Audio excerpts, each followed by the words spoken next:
ណែលោកមេភូមិយើងឮមកថាពួកអ្នកភូមិដែលទៅនៅជើងភ្នំនោះបានដាំដំណាំទទួលបានផលតើជាការពិតដែរទេ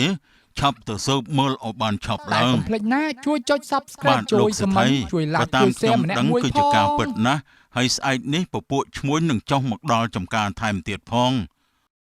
ល្អណាស់បើអញ្ចឹងថ្ងៃនេះពួកឯងទៅជាមួយយើងនឹងទៅយកដីរបស់យើងមកវិញតែលោកសេដ្ឋីក្រាញ់លោកសេដ្ឋីបានឲ្យទៅគេហាញតើអីយើងថាឲ្យតែគ្រាន់តែឲ្យទៅនៅមិនបានប្រាប់ឲ្យដាំដំណាំលើដីយើងឯណាពេលនេះគេដាំបានផលគឺយើងទៅយកវិញមានតែចំណេញលើចំណេញយើងមិនចាំបាច់ហត់ទៅជួលកម្មករនាំទៅអស់លុយធ្វើអីដេរីឆានឯងនេះអាក្រក់ណាស់សូម្បីតែខ្លួនឯងហ៊ានធ្វើបាបអ្នកភូមិស្លូតត្រង់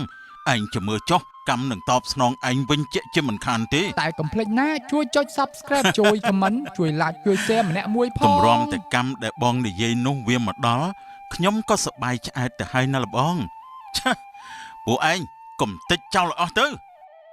ផ្ទះប្រជាជនត្រូវបានកំទេចចោលទាំងអស់គ្មានសល់ធ្វើឲ្យពួកគេមានក្តីឈឺចាប់ជាខ្លាំងពួកយើងអើយពេលនេះណាយើងអស់ហើយទាំងផ្ទះទាំងដីពួកគេប្លន់យកគ្មានក្តីសណ្ដោះគេមិនយល់ពីទុក្ខលំបាករបស់ពួកយើងឡើយតើពេលនេះយើងគិតធ្វើយ៉ាងម៉េចទៅពេលនេះយើងមិនអាចធ្វើអីបាននោះទេពួកយើងមានតែនាំគ្នាធ្វើការតវ៉ានៅផ្ទះលោកមេភូមិម្ដងទៀតតែរំពឹងអីទៅនុកអើយបើយើងនិយាយអស់ហើយវល់អស់ហើយពួកគេគ្មានក្តីអាណិតផងនឹងគេមករុះរើផ្ទះយើងអស់លីងដូចឃើញស្រាប់ហើយអញ្ចឹងតើពួកយើងត្រូវទៅនៅចកេះភ្នំដែលជាដីអាសេដ្ឋីដេរិឆាននោះតើមែនទេយើងគ្មានជំរើសទេគ្រាន់ជាងអត់កន្លែងនៅដែរណាពុកវាតើប្រជាជនទុនខ្សោយត្រូវតែស្របតាមអ្នកមានអំណាចបែបនេះមែនទេហេតុអីទៅហេតុអីក៏អយុត្តិធម៌ម្ល៉េះបានហើយពុកវាទោះជាយ៉ាងណាក៏គ្មានបានអីមកវិញដែរមានតែធ្វើចិត្តកសាងជីវិតថ្មីតែប៉ុណ្ណោះមែនហើយយើងទៅនៅទីនោះហើយចាប់ផ្ដើមជីវិតថ្មីម្ដងទៀតទៅទោះពេលនេះយើងតវ៉ាក៏គ្មានប្រយោជន៍មិនបានអីមកវិញដែរអាចនឹងត្រូវពួកវាធ្វើបាបទៀត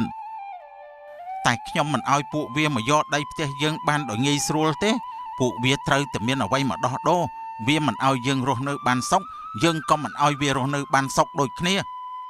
ពួកវាគិតចង់ធ្វើស្អីគ្រប់គ្នាទៅទីនោះមុនខ្ញុំចោះខ្ញុំទៅចាត់ការរឿងមួយសិនយើងដឹងណាថាឯងគិតចង់ធ្វើអីកុំអីណានាំទុកដល់គ្រប់គ្នាទេបើសិនជាឯងធ្វើនោះចិត្តតិចទៅវាគង់តែនឹងទទួលផលកម្មដែលពួកវាបានសាងទេតោះយើងទៅនៅដីចកេះភ្នំនោះទាំងអស់គ្នាទៅ5ឆ្នាំកន្លងផុតទៅនៅចង្កេះភ្នំបន្ទាប់ពីអ្នកភូមិបាននាំគ្នាទៅរស់នៅចង្កេះភ្នំដាច់ស្រយាលពួកគេក៏បានបង្កើតជីវិតថ្មីដោយរស់បែបអ្នកចំការ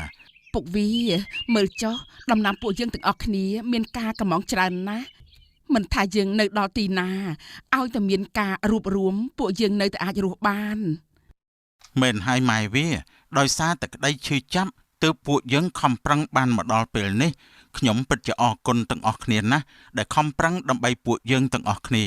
អរគុណសម្រាប់ការចូលរួមណាពួកយើងរីករាយនឹងធ្វើ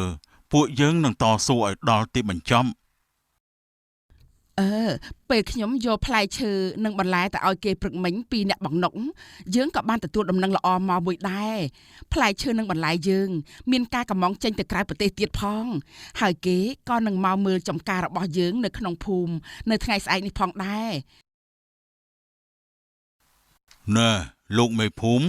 យើងឮមកថាពួកអ្នកភូមិដែលទៅនៅជើងភ្នំនោះបានដាំដំណាំទទួលបានផលតើជាការពិតដែរទេឆាប់ទៅស៊ើបមើលឲ្យបានឆាប់ឡើងបាទលោកសេដ្ឋីបើតាមខ្ញុំដឹងគឺជាការពិតណាស់ហើយស្អែកនេះពពួកឈ្មួញនឹងចុះមកដល់ចំការថែមទៀតផងល្អណាស់បើអញ្ចឹងថ្ងៃនេះពួកឯងទៅជាមួយយើងនឹងទៅយកដីរបស់យើងមកវិញតែលោកសេដ្ឋីក្រាញ់លោកសេដ្ឋីបានឲ្យទៅគេហាញតើអី យើងថាឲ្យតែគ្រាន់តែឲ្យទៅនៅមិនបានប្រាប់ឲ្យដាំដំណាំលើដីយើងឯណាពេលនេះគេដាំបានផលគឺយើងទៅយកវិញមានតែចំណេញលើចំណេញយើងមិនចាំបាច់ហត់ទៅជួលកម្មករនាំទៅអស់លុយធ្វើអីមិននឹកស្មានថាខ្ញុំធ្វើបាបអ្នកភូមិដល់ថ្នាក់នេះសោះតែពេលនេះបើចង់បកក្រោយក៏ពិបាកដែរហើយណាស់ហើយតាមដំណើរចុះឯងកំពុងទៅគិតស្អីអត់ទេខ្ញុំអត់មានគិតអីទេតោះបើអញ្ចឹងយើងទៅពេលនេះតែម្ដងទៅល្អតោះយើងលោកសេដ្ឋីមកយកដីវិញមិនបានទេព្រោះលោកសេដ្ឋីបានឲ្យមកពួកយើងហើយណាពេលនេះយើងក៏បានដាំដំណាំរួចរាល់អស់ហើយដែរមិនអាចមកយកតាមតែចិត្តបាននោះទេយ៉ាងម៉េចនេះជាដីយើងចង់យកវិញតើវាយ៉ាងម៉េចពួកអញហ៊ានធ្វើអីយើងហ៎ខួអាពួកដេរឆានឯងនេះគិតឃើញតែបំផ្លាញគេដើម្បីមានបានខ្លួនឯងចាំមើលណាគង់តែមានថ្ងៃណាមួយពួកអញវិនិច្ឆ័យហិនហោចទេឲ្យអញរងការឈឺចាប់ជាងពួកយើងរាប់រយដងទៅទៀតពួកអាឆ្លើងជញ្ជក់ឈាមក្តំចាត់ការទៅចាត់ការយ៉ាងម៉េចទៅលោកសេដ្ឋី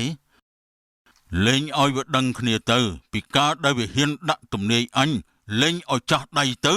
ចាំមើលថាអ្នកណាហ៊ានយើងនឹងលេងអ្នកនោះចាត់ការទៅបានលោកសេដ្ឋីនេះណែអូយ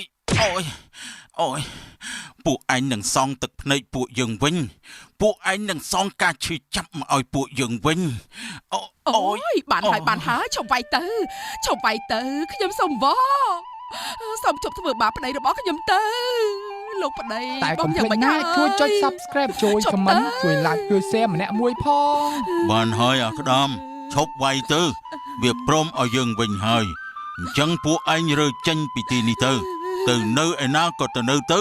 ដែលមិនមែនជាដីរបស់យើងតោះយើងទៅវិញពេលដែលលោកសេដ្ឋីចេញទៅបាត់ពួកអ្នកភូមិក៏បានរើចេញពីទីនោះហើយក៏បាននាំគ្នាដុតបំផ្លាញចំការឆេះខ្ទេចគ្មានសល់ព្រោះតែមិនចង់ឲ្យលោកសេដ្ឋីបានអ្វីដោយស្រួលនោះឡើយចំការដំណាំបានឆេះខ្លោចទៅជាផេះផង់ចំណែកឯអ្នកភូមិក៏បានផ្លាស់ទីលំនៅទៅនៅក្បែរជើងភ្នំសែនឆ្ងាយហើយនាំគ្នាសាមគ្គីកម្លាំងកសាងជីវិតថ្មីនៅលើដីភ្នំយ៉ាងកំសត់និងគួរឲ្យសង្វេគជាទីបំផុត